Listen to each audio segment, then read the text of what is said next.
we move on.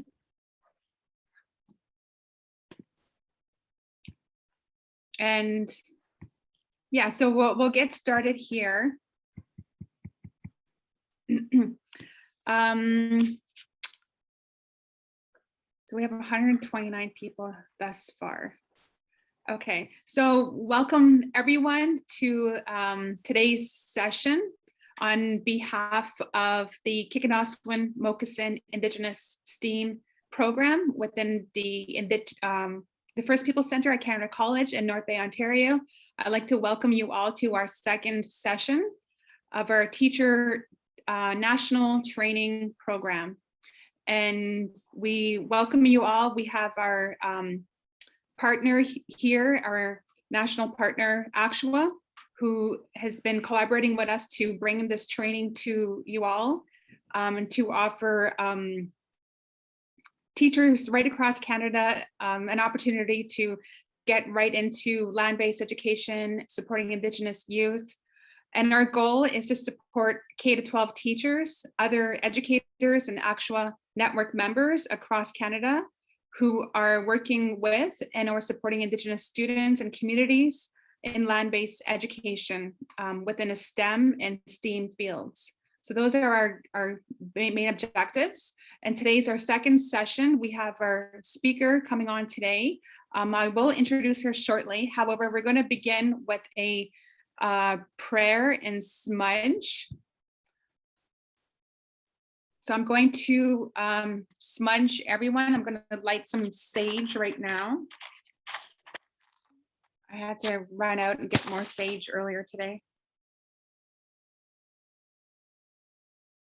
So we're coming today in a space of learning. We want this space to be safe, and we want to come together in good minds and good heart and good spirit. So if you have any sage at your place where you are right now, you're welcome to light it and burn it. And we're going to say a prayer for today. I'll say it in two languages, Ojibwe and then English, so we all can follow along. However, I would like for you to take this moment right now and to clear some space for yourself in a good heart, a good mind. So you can take the sage and smudge yourself however you feel that you want to smudge.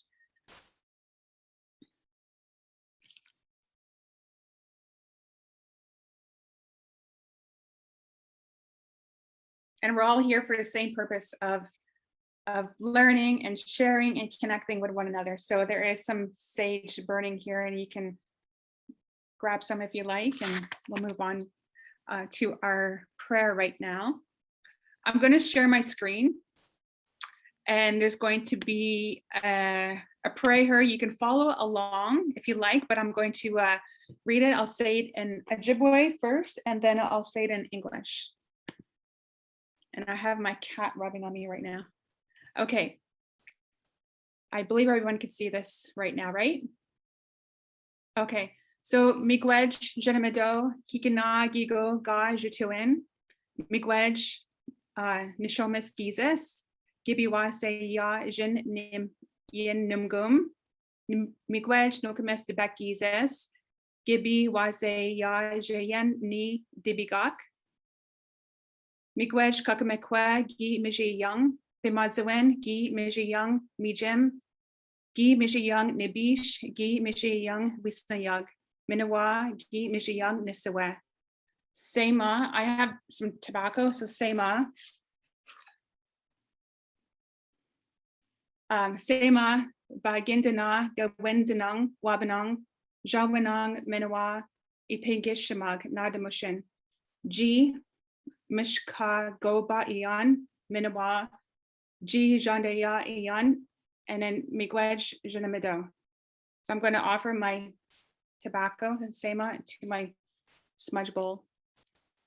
And I'm going to read this in English now. Thank you, Creator, for all that you have created. Thank you, Grandfather Sun, for shining on us today. Thank you, Grandmother Moon, for shining on us at night. Thank you, Mother Earth, for giving us life, for giving us food, for giving us water, for giving us the animals, and for giving us breath. I offer tobacco to the north, east, south, and west. Help me to stand strong and to have a strong heart. Thank you, Creator. Miigwech. So I want to introduce myself. My name is Tammy Kayedokis, Tammy in addition to cause, Kidaganzibi Ndojiba, North Bay, Nonda, Mokwa Dodem. I am the coordinator of the Indigenous STEAM program at Canada College, the Kikadaswan Mokusin. And I want to welcome you all. And I want to have Doug. I want to introduce Doug for those of you that do not know Doug Dokis. He is the InSTEM director of the Absolon network. Oh, thank you, Tammy. Bonjour, greetings, good morning to everybody from wherever it is you may be joining us this morning. Again, thank you, Tammy, for that prayer. And I'm coming to you today from North Bay, Ontario. I think I mentioned earlier, my grandmother's home territory in just in north central Ontario. Beautiful country, and I'm really happy to be with you all here again. I'm not sure if we have the same group as last week, or maybe some new folks that have joined us. So greetings to you all. Again, this training Actua, my role, I'm the director of the National Youth in STEM program, of which Canadore is part of, or the KM program. And we are a national organization that has 42 university and college network members across Canada that we support in developing these type of programs for STEM outreach. And my role is really to oversee those programs and the Indigenous programming and help with relationships, developing new relationships, working with all of the communities that we serve, about 35,000 Indigenous youth a year. So it's really exciting. And again, I'll say this, hopefully not in too much repetition, but I know we have over 300 teachers or educators registered for this. So I know we probably have some new folks joining us today. And part of our overall national strategy at Actua is really systemic change. And so not only is the delivery of STEM and Indigenous STEM programming a big part of our work, but also next step learning opportunities for youth, as well as teacher training, with the idea that we really want to influence and impact systemic change in the education system across Canada. And those of you that are joining us here today really are at the front line of that work. And so we appreciate that, we acknowledge that, and we respect that at the highest level. I just want to kind of not necessarily revisit, but maybe remind everybody, why we're here today. And we certainly recognize, respect, and acknowledge that there is a lot going on in Canada and the world today, particularly in North America. But in our case, in Canada, there's a lot happening right now in the world of Indigenous people and the relationship with Canada, and more specifically with regards to the current conversations and things that are going on with the residential schools and the children and reconciliation. So we understand that, we recognize that. Last week, we got into some really important, but at the same time, really intense conversations in and around that, which we haven't necessarily prepared for in this training. So we really want to reach out to you and thank Tammy for that smudge and offering it, to acknowledge to you all that we understand the current situation, and we hope that through this training we can inspire questions and for you to visit on your own, and that we can move through this training, to get the kind of information that we can to you with regards to Indigenous land-based learning, and help you to prepare yourselves for next step learning opportunities to deal with some of those at a local level. As much as we want to have those conversations, we are just not set up with this many people and this much diversity in this group to really delve as much into that conversation as that conversation really requires. So we thank all of you for your participation.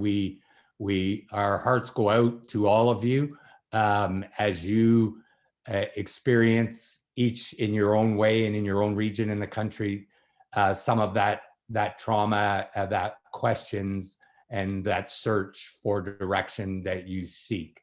So again, we hope to provide you with as much based on the land and STEM land based through this. And again, as my email said, we're happy to off on other conversations on other mediums, support you with other resources and directions. So welcome again, everybody. I look forward to Kathy's conversation today. And I thank all of you that have sent me notes, and let's have a great day. Chimigwich. Miigwech, Dakota, or Doug. Okay, so we're going to get started just with the framework of the training. I just want to remind everyone how it's set up. So last week, we started with our first session, and then you were all emailed the content. So our objective is to review the Eastern Direction content. And then coming into today's session, we are going into Kathy's presentation, but we're also going into the second direction, which is the Southern Direction. So that is all up for you to review and take your time reviewing it. And a little bit of housekeeping. So the agenda right now for today, moving forward, is that we're going to introduce our guest speaker shortly, and she's going to present. And then we're going to go into a discussion, a Q&A period, and then we're going to start closing it up with announcements at 2:45. Or it's hard to say exactly, but it is 1:15 right now. And so it depends what time zone you are in, but closer to the latter of the other half of the hour, if that makes sense. Yeah, so Dakota may have some housekeeping regarding your attendance and the Q&A and your name on the screen. Awesome, thank you. Ani wache sego obeja je konkin kidispas and don donjiba using donda nashnabe mishkigo hon shoni and makunondam. So hello everyone. As Tammy said, my name is Dakota Heon. I'm the Indigenous team lead within our program. So my role kind of throughout these sessions would be more as support roles. And so if any folks have any questions around any technical issues or anything like that, you can directly message me and I can support with that. With the attendance piece, I would kindly ask if you haven't already done so, if you could change your name to the same name, first and last name that you used to register for this whole training. The purpose is just so that we can kind of cross-reference the registration list with attendance. And so we want to ensure that that is done. So if folks don't know how to change their names, you can just kind of click on, if you go to the participant list, you can click on your own name, hit more, and then you can hit rename. And if you're still having any issues with that, you can directly message me and I can change the name for yourself. You'll just have to let me know first and last name. And for the question and answer period, what we'll do this time around is for folks who want to share or ask any questions, we'll just ask that you use the raise hand function. And we'll continue to go down the participant list in the order in which that they're set up. If folks do have questions that they want to pose without kind of, using the mic or kind of going on the mic, you can put them in the chats. That being said, we probably won't be able to get to all of the questions in the chat. We'll try to do our best to do so. And any questions that we don't get to, we'll try to follow up after the session. Another thing that I wanted to just discuss quickly as well is I've been receiving a couple of emails as well as questions since we began this session about recordings. And so we're currently just finalizing how best to send those out. And I'm also still working on editing the first video. But I'll be getting work on that hopefully soon enough. And once that is all finalized and done, we'll make sure to kind of send out an email on how folks can access those recordings. And I believe that that's it. Unless there's anything I'm missing, Tammy. That's wonderful, Dakota. Thank you. All right, so we're going to get started with our presentation for today. I'm going to introduce Kathy. So Dr. Kathy Absolon is a member of Flying Post First Nation Treaty 9. She is a professor in the Indigenous field of study and director of the Center of Indigeology. Kathy has been working in Indigenous education and social work for over 30 years. She is the author of Kandasawin, How We Come to Know, and is working on its second edition. So I'd like to introduce Kathy.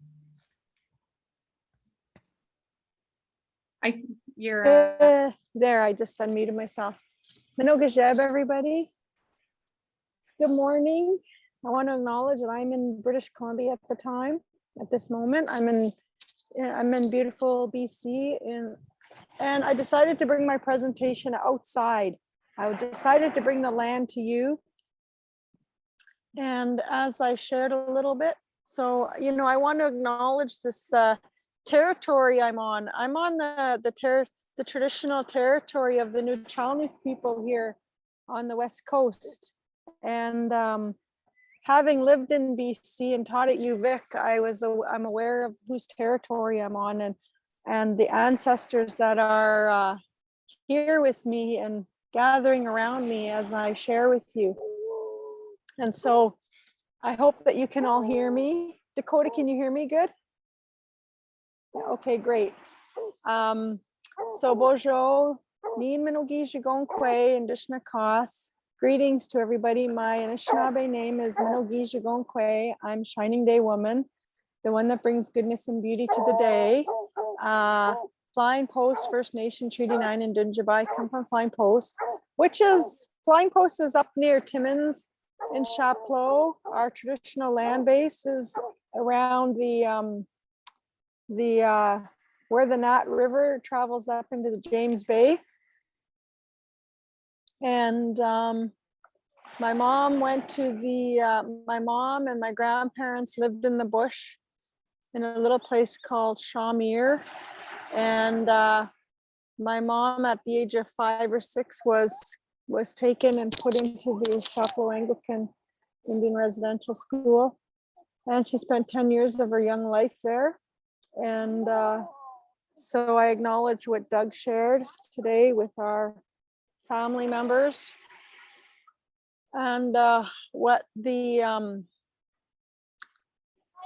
evidence of the genocide brings up for us. We have to call it what it is. And that's part of truth. And because it's connected to my family, it's connected to what my mother witnessed at the school, how that impacted her, what she experienced, and how that impacted her, how it impacted us, and how it trickles into the generations into our lives. And so I grew up in a little place called Cranberry Lake, and it's not really a place that anybody knows about. It's a little place that's in between Sudbury, Ontario and Parry Sound. And it's not far from Dokis First Nation, Henvey Inlet, Magnetawan. We're kind of close to Magnetawan and Henvey. And my mother is Anishinaabe and my father is British. And my father worked for the CNR Railway. So we grew up along the railway tracks in this little place called Cranberry Lake, which was, I guess it was in the bush. It was in the bush, and there were no street signs or stores or anything around. And so we grew up fairly close to the land. And despite the resocialization of the language and the culture with my mother, we were socialized in the bush, and we were socialized in relationship with the land. And when I was invited to come and share some of what I know, the little bit that I know with you, I was by Tammy and the team there. And so I say miigwech also for the invitation to come and share with you in the little bit of time I have with you. It's only a little bit of time, so I want to acknowledge that. And I also want to acknowledge that if you're recording this, that what I share is not to be taken out of context. And it's not to be shared freely with other people out of context, that I'm sharing with you knowledge and stories that are always given in relationship. And what we talked about before this session was Doug had said, you know, in the, because of the pandemic, we're meeting virtually and it's being recorded. Other than that, we would be meeting in person. We would be sitting together out on the land, and you would be hearing our stories and our teachings in relationship with us. And so that relationship is really important. And so I just wanted to offer that bit of, I guess it's a bit of like context that, you know, to not take these recordings and distribute them and to put them out of context. Because stories and knowledge happens, you know, the genealogy of my knowledge has occurred over the lifetime that I have. I'm 60 now. So 60 years of knowledge is, and experiences. And so, and because I come from the bush, I know and I acknowledge that I carry the spirit of the land in me, in all that I am and all that I do. And I tend to do things in a somewhat unconventional way. I'm not somebody you can put into a box. And if you try to, I'll back up. Beep, beep, beep, beep. Because I was raised in the bush. I was raised with a sense of freedom that exists in my mind because I grew up with no fences. I didn't grow up in neighborhoods where we were monitored by neighbors. I grew up in a place where literally we had freedom to do and be and dress and be however we felt we needed to be. And so for me today, I am the way I am, and it's largely spirit informed how I am. And that's how I've generally been. I tend to go into institutions and change things around. And I'm not somebody that follows the status quo. And anybody that knows me knows that. So, and that's what I call all you to do. You have to learn to step outside of the box. Schools are in boxes. Classrooms are put into rows. And if you're going to do land-based education, if you're going to really, really step into this, you have to change your environment. And you have to get comfortable with that. And so I'm going to share with you a little bit about the best that I can do to help encourage all of you to do that. So, and I lead by example in many ways. So I came outside. I'm here in Tofino, British Columbia. It's beautiful here. I'm sitting by the ocean. I'm visiting my son. And as soon as we were free to travel, I got on a plane and I came to see my son who lives in Victoria, BC. And so here I am. And I whisked him away to Tofino here so I could spend some quality time with him. And so we're staying in these cabins here on Mackenzie Beach. And so I'm on Mackenzie Beach here in the territory of the Nuu-chah-nulth people. And Nukta Sound is over there. Mears Island is not far out of Tofino. And these are all like traditional waters and traditional lands here. And so it's a really beautiful place to be. It's a place for me to reset and restore, to just be outside. And I wanted to bring the land to you. Because if I'm talking about the land, I want the land to witness what I'm saying. So I've done a couple of things. I have my sweetgrass, my medicine with me. I have my Megaza Miigwans, my eagle feather, and I have my Sama, so that I can share with you what is meant to be shared with you And I don't do PowerPoints necessarily on Zoom. I more weave the teachings through the stories that I share. And I'm going to share with you, as a result of my experiences of doing land-based education in the universities for the last 15 years. And I want to share a bit about experience with you, the relationship to the land. So we're focused here on the southern direction today, which is about relationship. It's about, and today I'm going to talk about my relationship with the land, and through that, how my relationship with the land offers me guidance, offers me teachings, offers me strength and courage to step outside of the box, to do things differently, to lead how we move our institutions. And I think whether you're working in a university or you're working in a public school system, whatever system or institution you're teaching in and you're working in, we all have sometimes mountains and hills to move to deliver the kind of education that restores people's connection and relationship back to the land. And this is what it's all about. And so for me, it's about doing what is the most natural thing in the world for us as human beings, is to reconnect to the land and to reconnect people with where life comes from. You know, I'm sitting out here and I'm sitting beside the water. We need the water to live. I'm breathing the air. We need this air. We need our air to be clean. I see trees. I see medicines on the land, and the land feeds us. Everything in the land and in the water and in the air and within creation feed us and give us life. And I have to talk about this in the context of colonialism and what colonial education has done. We can't do this work without two things: understanding that your relationship to the land begins with you. That it's going to be hard to support land-based learning if you don't have a relationship with the land.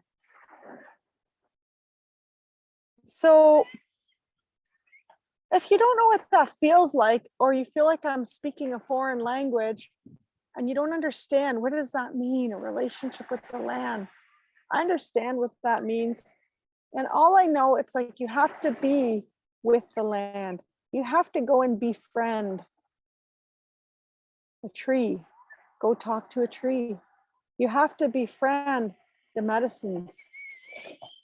You have to go sit with the water and watch how she moves you, how she draws your emotions out, how she gives you that place to release, how the water is so temporary and it's constantly moving and it is constantly changing, like the sand, like the trees, and how the wind generates change.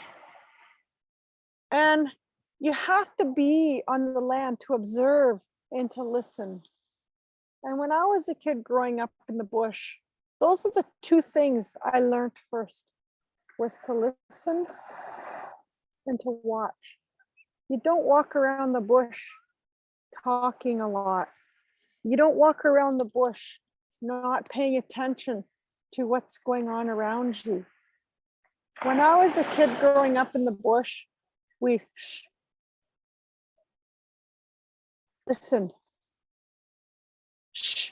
watch, especially if we were hunting or even when we were berry picking. Listen, hear that snap?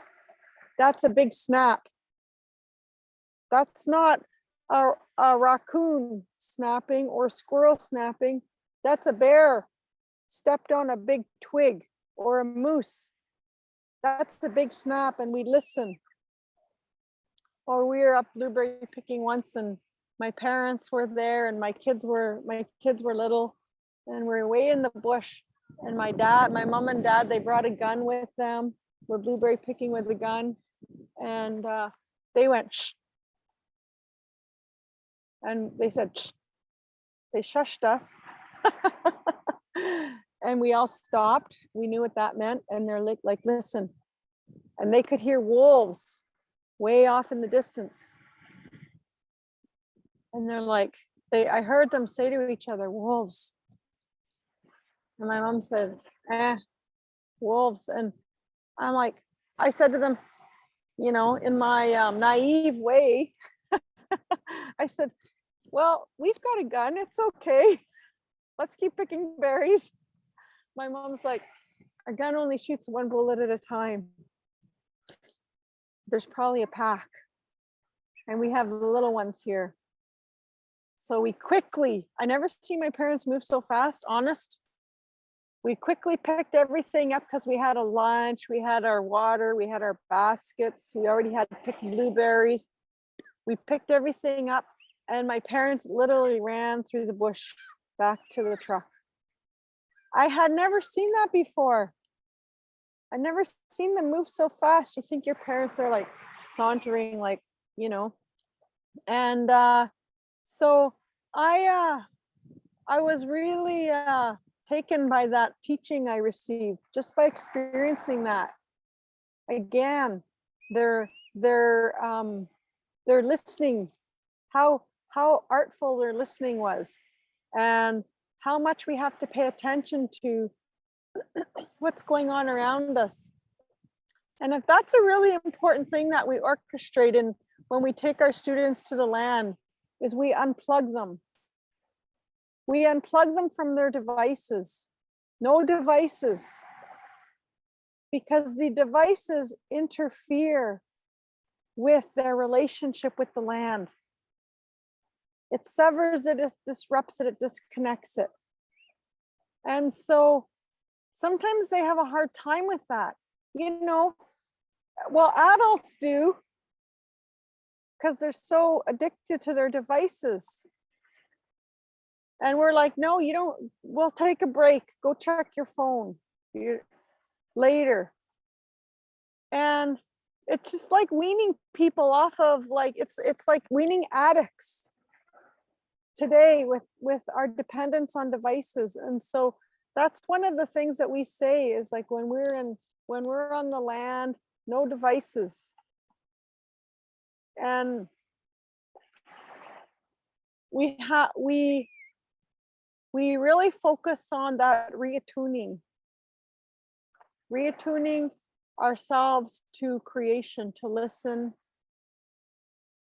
to pay attention to what's going on around you, to look around and really look, you know, that relationship. We send our students off for an hour to go and sit with the tree with no devices, no notepad, to go and sit. And they're like, what are we going to do? Like, talk to the tree. You must have a story to tell. Something must be going on in your life that you want to unburden. Maybe you having a hard time in your relationship. Maybe you're healing from something that happened to you that you've never told anybody. There must be something in your life. Maybe there's you want to share a story about yourself. Who are you? And so remember, that tree doesn't know anything about you. And some of the things that people take for granted is somehow creation just knows, like that TikTok. How will they know? They'll just know. But how will they know? They'll just know. Well, creation doesn't just know. We have to share. And that's when I hold the tobacco, we have to consciously share. Who are you? What the heck are you doing here? Where do you come from? What's it like where you live? What's it like being in your shoes and walking in your moccasins? And it's so simple. So we encourage our students to begin that way. We encourage our students, introduce yourself. You know, a relationship is like, you don't just walk up to somebody and just stand there and think that somehow by osmosis they've absorbed who the fuck you are. Like, who the fuck are you? And creation wants to know who you are. Where do you come from? What do you want? What do you want from me? What do you need? And if you're going to pick my medicines, what are you going to do with it? And there's medicine teachings, and the different medicines have different teachings of how you're to approach them. The knowledge is really vast.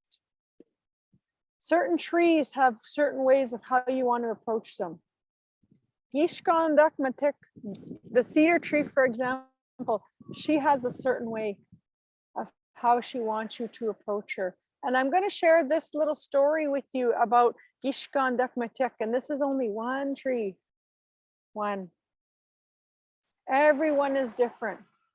Like some people you can go up to, hey girlfriend, how you doing? Some people you can't because you don't know them very well. Some people you can go up and like smack them on the side of the arm going, oh my God, haven't seen you in ages. How are you? Or some people you just go up, no boundaries, big hug. So good to see you. I just love you. I'm like that with the trees. I just have no boundaries. I just go up and hug them and kiss them. I don't care who's around because I love them. Matik have been my protectors and my teachers ever since I was a little girl growing up in the bush. I'm close with the spirit of the trees. And so, you know, different times when you build this relationship and you clear that path, you know, there's a pathway between you and the land. It doesn't just happen.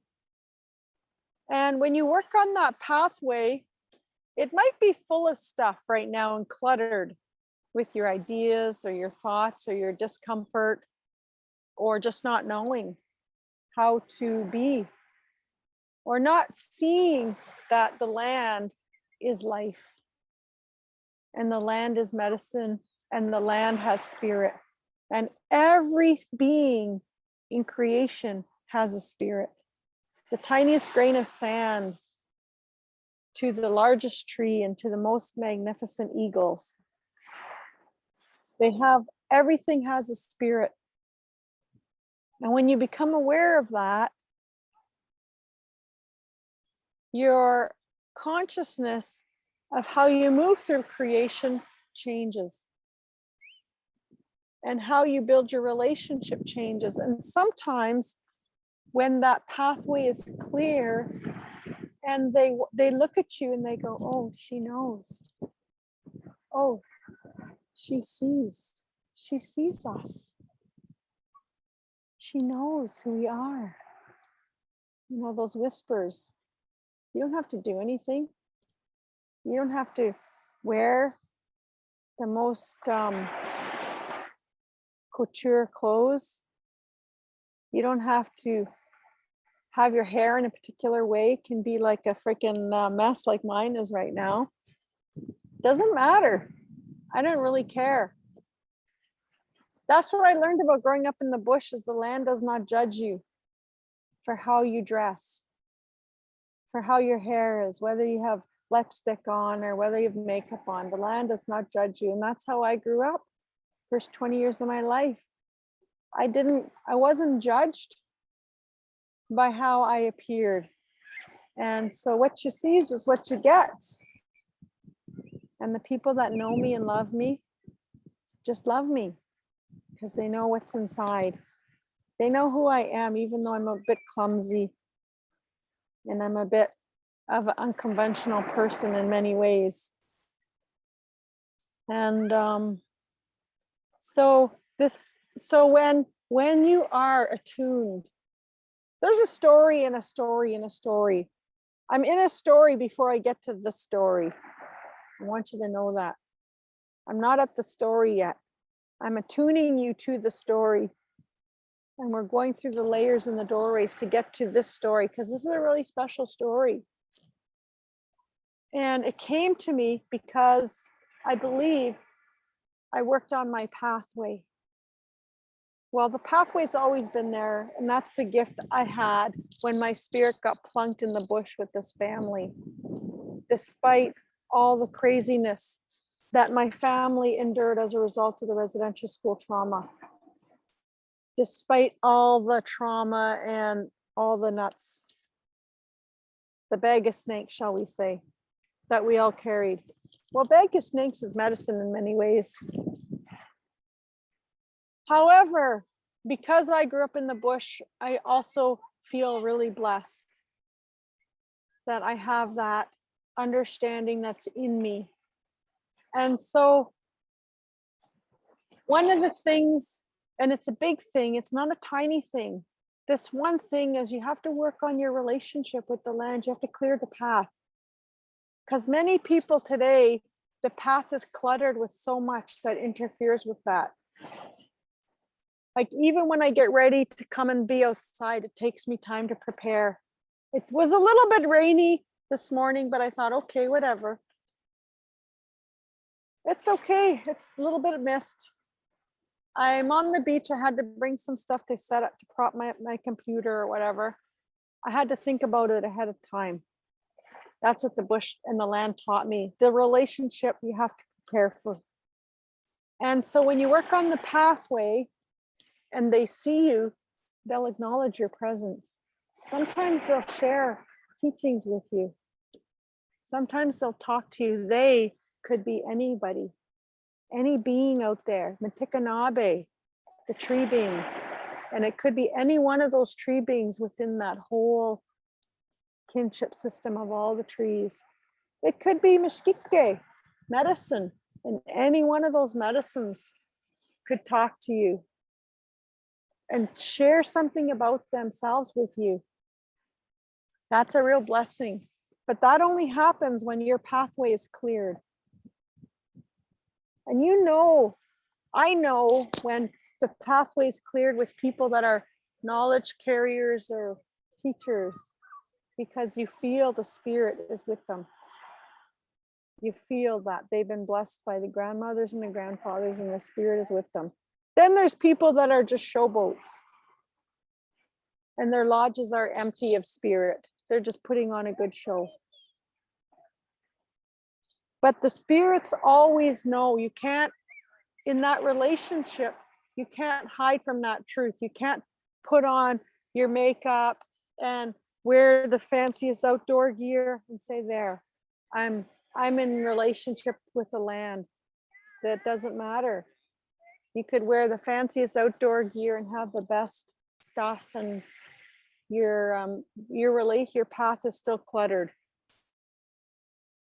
But when your path is not cluttered, and some of you might know what I mean, they'll come to you and they'll share things with you. They might give you a teaching. They might share knowledge with you. They might give you instructions. So one of the things about me is, like, I don't do subtle. I'm pretty dense. And you have to be really clear with me. Like I'll just like, so that's what I say to creation. If you want me to know something, you have to just kind of make it really clear, or else I might not pick it up. Because I don't want to pretend I know something if I don't. So I had this dream once, and it was a really powerful dream. And in my dream, now I'm at the story. And this is a story about Gishgandakmatik, the cedar tree. And I refer to Gishgandakmatik because her voice in my dream was feminine, was a female. And in my dream, I was doing what I do in my profession. I am a social worker, Indigenous, community-based, holistic practitioner. And I was working in a community with a family. And I was working with all the women in the family. There was a grandmother, aunties, there was a mother. And they were all worried about this young boy. And in my dream, he was about 15 years old, this young boy. And they were worried about him in such a way that the condition that he was in was grave. He was at high risk of making a spirit journey, either through his behavior or something was going to happen with him. Maybe he was using, but they were really concerned about him. They loved him so much. And so I happened to be working with that family in my dream. And so I met with them and I sat with them and I listened to all the things that they shared with me, what they were concerned about. And I listened. I just listened to them. And when they were done sharing everything, I said to them, well, I thanked them for sharing their story with me. And I said, I need to go and, I said, I don't work alone. I don't work with other people, but I don't work alone. So I need to go have counsel with the ones that guide me with your story. And I said, is that okay? And they said, yes. So in my dream, I went and took their story to the ones that guided me. And they were the cedar trees. Gishkandak matik tikanabe, cedar beings. And because I'm just a human being, I'm just a helper. That's all I am. I took the story to the cedar tree and I sat in front of her and I brought her my offering, my tobacco, told her my name. And I said, I shared with her this family that came to me, the Nokomis, the auntie, the mama, all the aunties, there was about 6 of them, came worried about their young boy and their family. And I shared the story with the cedar tree. I detailed everything they told me. And I said, I'm coming to you because I need advice. I need guidance on how to help them. What is it I'm supposed to do? And so I sat there and she spoke to me. And this is what she said to me. And the instructions that this tree being gave to me, it's about our relationship to the land. It's about our relationship to the trees, to the medicine. And what she said to me was, okay, first of all, she's kind of ticked off at everybody. All right. I kind of have to give everybody shit because she's really pissed off in an irked way. She's very irked. And you know, when these great ones get irked, they're really irked. They're really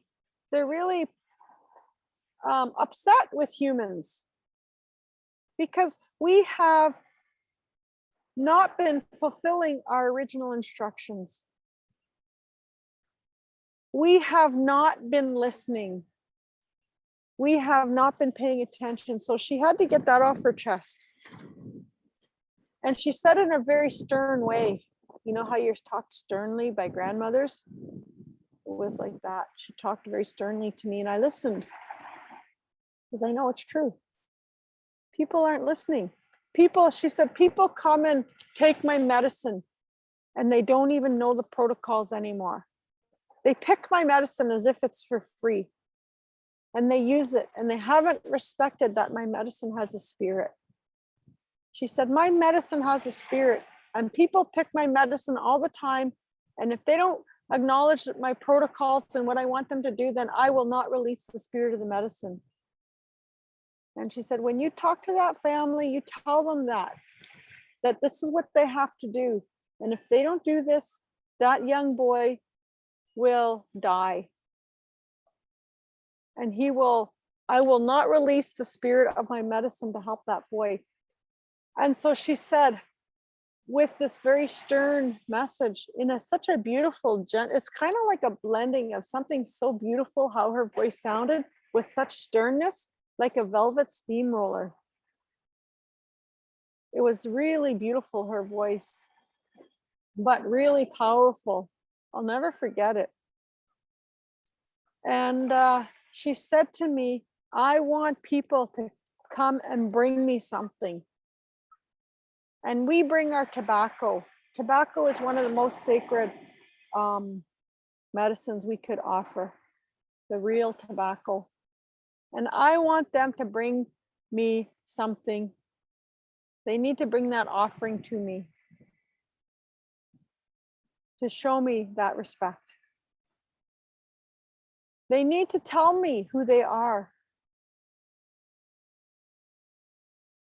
They need to explain to me what it is that what's going on in their life.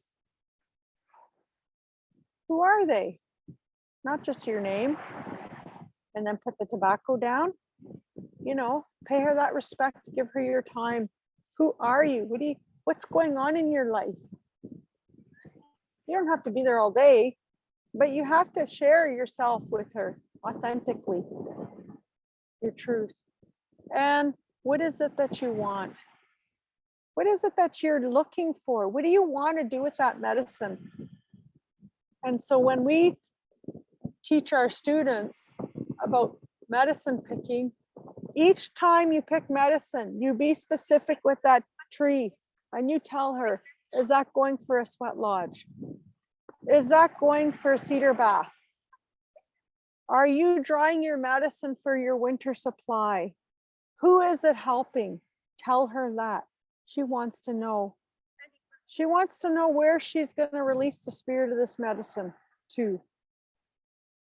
And so that's and with this family, she wanted the family to come humble to her. She wanted me to bring the boy. And she said, and you have to bring the boy. If you don't bring the boy, I will not release this. I cannot release the spirit of my medicine unless that boy learns humility.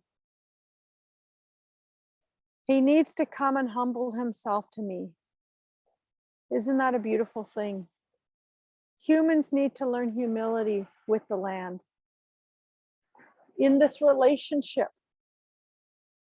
so much in colonial teaching has been about harnessing the land, governing the land, controlling the land, managing the land, resource management. And in building a relationship with the land, it's about humility. Humility comes first. And that's what that offering is about. That's with being your authentic self, bringing your spirit authentically to the land. And so back to my dream, I said, okay. I said, that's not going to be easy. Are you sure I have to bring the boy with me? Oh yeah, no negotiating there. Because me, I was like, oh my God, I have to go find that kid. Anybody that's worked with teenagers knows what I mean. And you all work with young kids. You know what I mean? So I was like, okay, I'm going to do my best. She's like, if you just bring the women back, and I'm having this conversation with her now. I'm trying to negotiate with my elder, but it's no good. She's like, nope. You can bring the women back. We can have a little visit, but nothing's going to change for him if you don't bring him back. So I said, okay, because I'm just a human being, right? I'm Kathy. I'm just like, Okay, all right, we'll do that. I'll do my best, I said. So I went back. I gathered the women again. I said, okay, I went and had counsel with the one that guides me. I never said who. I don't want to freak them out. My supervisor. I went and talked to my supervisor. That people can relate to that. And I told them what needed to happen. And I said, we need to go and get we need to find the boy. Where is he? And they were like, well, he's probably told me where he was. And I didn't have a relationship with this kid yet either. Remember that. I just met with the women. So I said, okay. I said, you know what?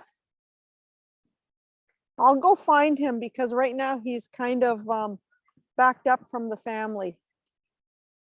He's distanced himself from the family because he's got so much on his pathway. Let's just put it that way. That's kind of like blocking him from being able to hear the people that love him. There's so much. It's not that they don't love him, it's that his pathway is so blocked that he can't see and hear them. But he might be able to see or hear me because he doesn't know me. So I went to where they thought he was going to be, and he was there. And he looked so pitiful, but in a tough kind of way. Like all his walls were up, his shells were up. Little Mr. Tuffy. And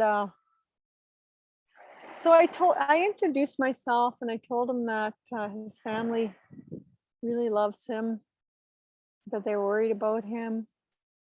I said, I'm not here to tell you to do anything or convince you anyways, but I did share with him a little bit what I know about him.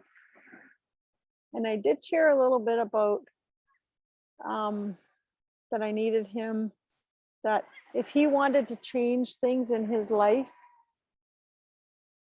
that he needed to come with me. Now, I'm not a fool. That didn't just happen either. He told me to fuck off. I can go fuck myself in my dream. And I'm like, well, so then I had to like build my negotiation skills a little bit more. So then I kind of came into I just said, you're gonna die. Then I started getting more real with them. I said, there's something I know, here's some things I know about where you're at. And you haven't even talked to me. I said, you have the shell. I said, but I know you're afraid. And I know you feel lonely and you're angry. And I said, and I know you don't want to be here. You don't want to be here. And I know you don't want to die. So I got real with him. And I said, if you carry on the way things are going, I said, you will die. I was honest with him. I said, I know that for a fact. You will die. You might not want to, but it's going to happen for you. And that's how a lot of our kids are dying. They didn't want to overdose, but they didn't know what they were doing. And they didn't know the severity of what they're injecting or what they're smoking today with carfentanil and fentanyl and meth and crack. And so, and he was still resistant. And then I got angry with him, and I'm a stranger. And so I got angry with him in a loving way, in the most loving, kind way I could. I was stern with him and I was angry with him. And I told him, I said, you're going to think I'm nuts. And I was honest with him about who my helpers are. And I said, I think maybe you might relate to this because you're kind of living on the edge yourself. So I told him who my helpers were, and I told him what happened, that his family came to me, what they said. I was honest with them. And I said, this is who I go and get help from. And I said, she told me you need to come to see her. If anything is going to change in your life, if anything is going to happen for you that's different, you need to come and talk to the cedar tree. Now, I think that that would be a little like nuts if I was a youth. But I was mad. And I got his attention. And I said, do you want to live? Do you want things to change? There's something about you that is special. And here I am arguing with a little shit like you.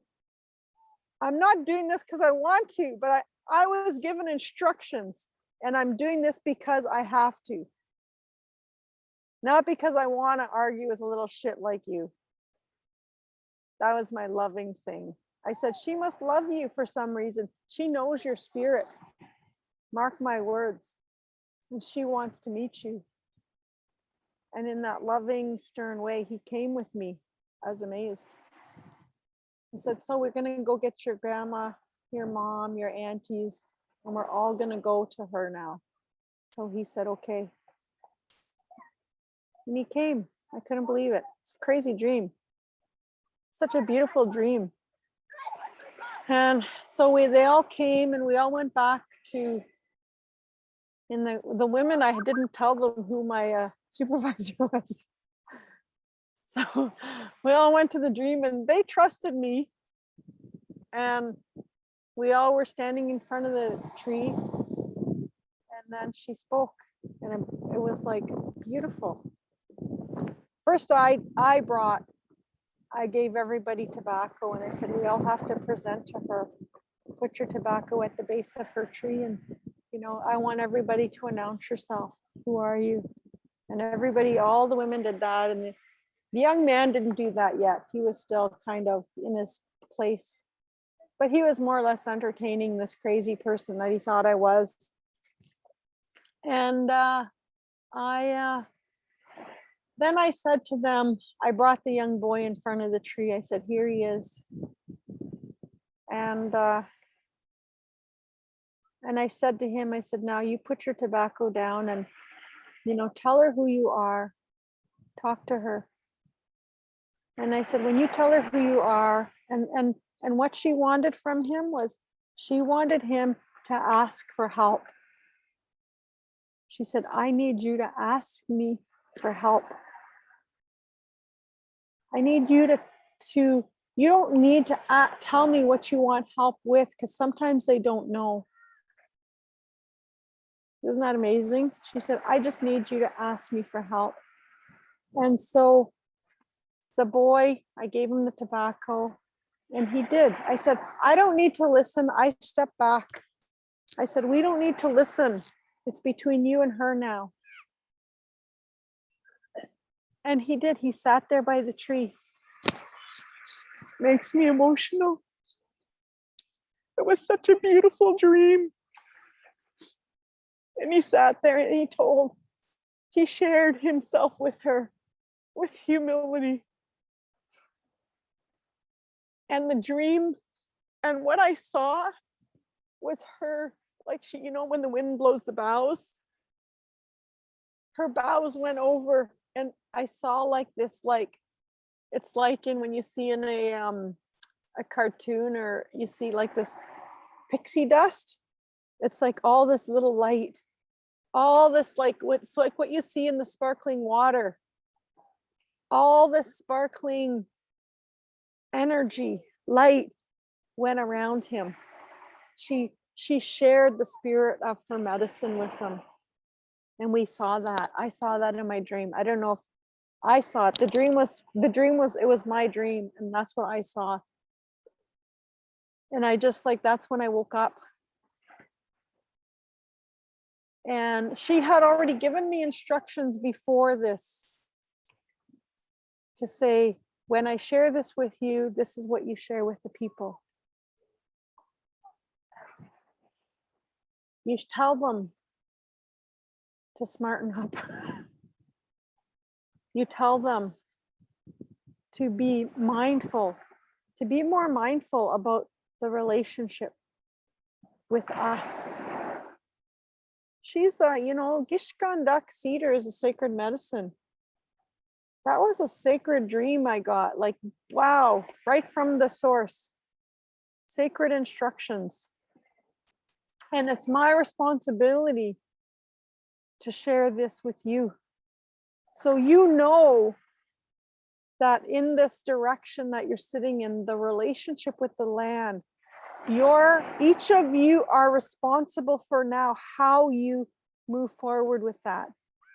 The baby steps you take, how you are mindful with all of creation.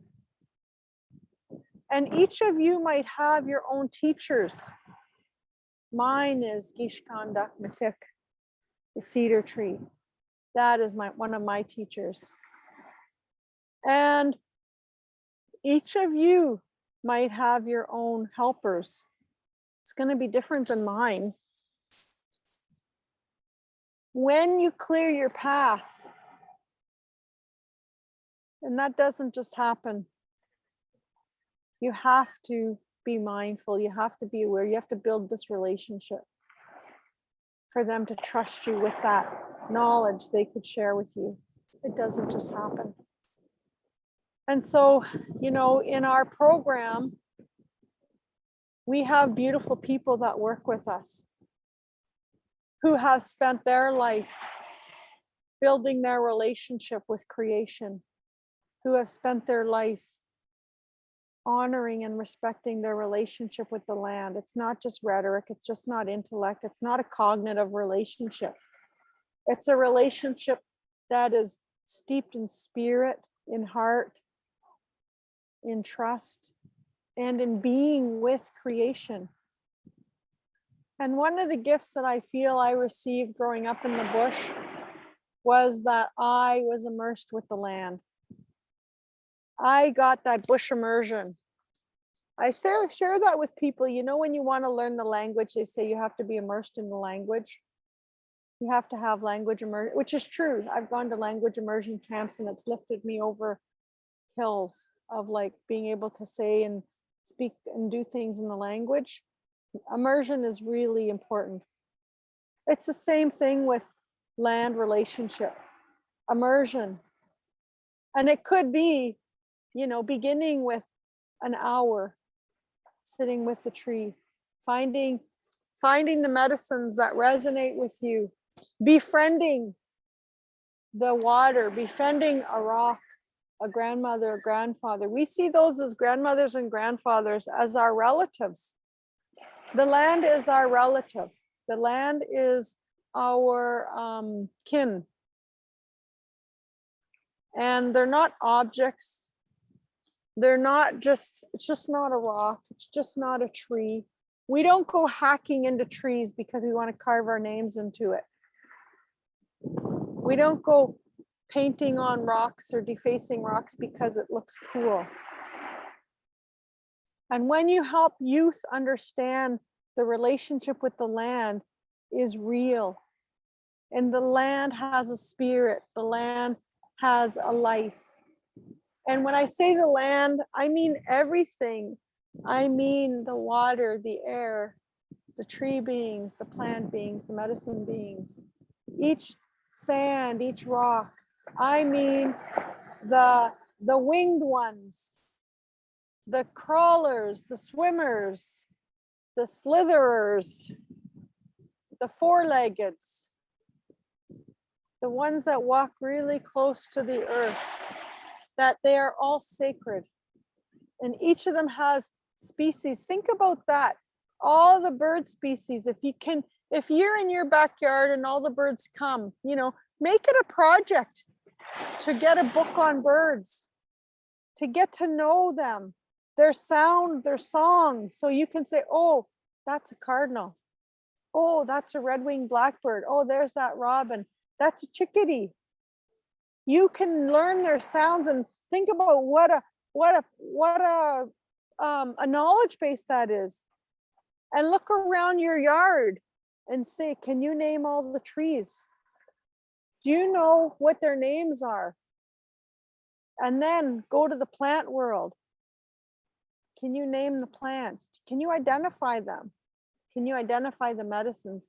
They're not all medicinal. Do you know which ones are poisonous? Do you know which ones are poison ivy, poison oak? Do you know the difference between hogweed and grandfather root? I don't know what it is in English. It's a medicine that is like the grandfather of all medicines. Oh, I think in English it's called cow parsnip. We call it grandfather root. It's the Mishomis, Mishkike. It's the grandfather medicine, cow parsnip. And it's very different. It looks like hogweed, that poisonous one, but there's differences in the leaves and the way it is. But Mishomis Mishkike is how I know it from the grandmothers that taught me. The grandfather, the Adna Manitowabi and Kathy Bird are my medicine lodge teachers. Mishkike, Matutu Lake Earth Medicine Lodge is where I've gone to learn from the grandmothers. And so, you know, that's a little piece of homework over the summer. Focus on something, whether it's the birds or the trees or the plants or the minerals, and make it your project to get to know and appreciate that in the land, there is so much of, it's a very vast kinship system there. And those, our ancestors that carried this knowledge that's Indigenous intelligence. And when we do land-based learning, this is what your responsibility is to understand the relationship of the land, that the land has a spirit, the land has a heart, the land has intellect and intelligence, and the land is a living being. What's in the sky world, what's on the earth, what's below the earth, what's in the water. They are all living beings. And so land-based education has to integrate that knowledge base. It has to. And so when we do our land-based education in our program, it's a lot of work. And you have to be courageous and you have to be brave to step outside of the box. You have to resource these programs. It takes a lot of resources, and the invoicing and things within institutions is different. So we're invoicing for firewood and axes and shovels and hole augers and land space. And we're invoicing for tarps and tents. And we're invoicing for a lot of things like that. And we're getting honorariums to people in a timely manner. So some of our helpers, our firekeepers, our camp helpers, they are often community members who we try to have cash honorariums for them. So many of you work in institutions where you have to register them and get them set them up so you can get them a check in 6 weeks. Like, holy crap, you need to be the one to change your institutions so that we give our helpers the funds that they need when they do the work, not 6 weeks or 2 months, because they need that to live. And that's the work that you need to do in your institutions to make those changes. And that's what we do. I go to accounts payable right with the requisitions, or sometimes I get a cash advance for myself. I might get a cash advance for $5,000 to bring to a camp with me. I bring my invoice book and We do cards, we have all of our gifts. We might spend $1,000 on gifts. We probably spend $1,000 or a couple grand on good gifts. We buy our medicines. I have my invoice book, my receipt book, and I might have $5,000 of cash on me when we do a land-based camp. So all of our helpers that come, they get cash, they get acknowledged, and they get a gift, a nice gift. And we give it to them when they're done their work, when they leave, and we're organized. We have everything set up. It's not a Mickey Mouse operation we run. And we've done this months in advance. You have to be really organized.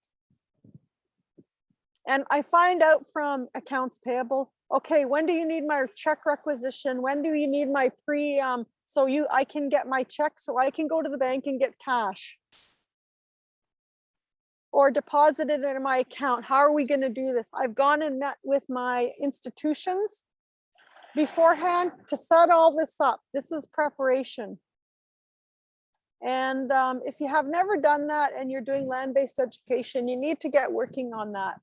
You need to start working on that in August for September. And you need to start having meetings with the people in your school boards to make sure that your accounts payable are educated on doing Indigenous education. And you know what? I get so sick and tired of clerks in these institutions trying to tell me how it is. When in the mission statement of the school, it says indigenization, supporting Indigenous education. We uphold the United Nations Declaration on the Rights of Indigenous People. We uphold the Truth and Reconciliation calls to action. And so I hold those policies I hold institutions accountable to those policies. Because I don't want to argue with clerks. And I don't want clerks in offices telling me how it is when I'm responsible to ensure the delivery of a program and that my helpers that come are respectfully acknowledged. Whether the helpers are the land or, and when we do these giveaways, it's on behalf of the spirit of the land. It's on behalf of the spirit of where that knowledge comes from. We're all helpers in restoring this relationship and this connection to creation. And that's all we are. And if you don't have that confidence in your land-based learning, then hire people who do and pay them well. Fight within and do the work within your institutions to get Indigenous land-based coordinators in there and hire them and create positions so that they can do that on behalf of your school system or your school, and create program positions for them where they're well paid for their knowledge and their work. And so I want to say miigwech to you. I feel like I've spent, that was just one story, but there's always stories within stories, and they're related to how we are in this relationship to the land. I just want to encourage you all with that piece of homework to go build a relationship with a being out there, because they're waiting. And they've always been waiting. And the more you have your relationship with the land, the better you'll be at facilitating your students' relationships with the land. Because you can't teach people what you yourself don't understand or know about. You have to do this. You have to be the example, and you have to do the work to step outside. And even if you're doing your land-based education, the other thing I would do is encourage you all to step outside of your homes and go and bring your computer, and go and find a place outside to sit with your computer and figure out if it's raining, then get a tarp. Like figure out what you need to do, because when you're doing land-based learning, the land doesn't accommodate us. We have to learn to think about this differently. We have to learn to respond and be prepared for any kind of weather, any kind of context. And each time you do these sessions with the group here, if you next time came and you were all sitting outside, you're beginning to build your consciousness. You're beginning to build your, and now you're thinking about, how am I going to do this? How am I going to put my computer outside? Or where will I put it? So that maybe you still have your Wi-Fi, might be on your balcony, or near your window or your door if you can't be outside because you live in an apartment without a balcony. That's understandable. Or maybe you're going to some place like Starbucks where you can sit in an outdoor patio. But be outside somewhere to begin thinking about how much work it is to do land. It's not just a theoretical concept, it's a lot of work. And you have to step outside of your comfort zone and outside of your box to be in relationship with creation. And so I'll leave it at that for now, and I'll say miigwech, and I'll pass it over to, I guess, whoever's facilitating the questions or the comments, and Dakota or Tammy, and I'll just go on mute while you share. So I want to say miigwech to you for sitting out here with me in beautiful Mackenzie Beach in Tofino, and yeah, and giving me the space to share the story. I haven't shared the story in a while, or shared that dream, and you know, I'm holding my eagle feather and my sama, so it's really, you know, being spirit informed this morning. So miigwech.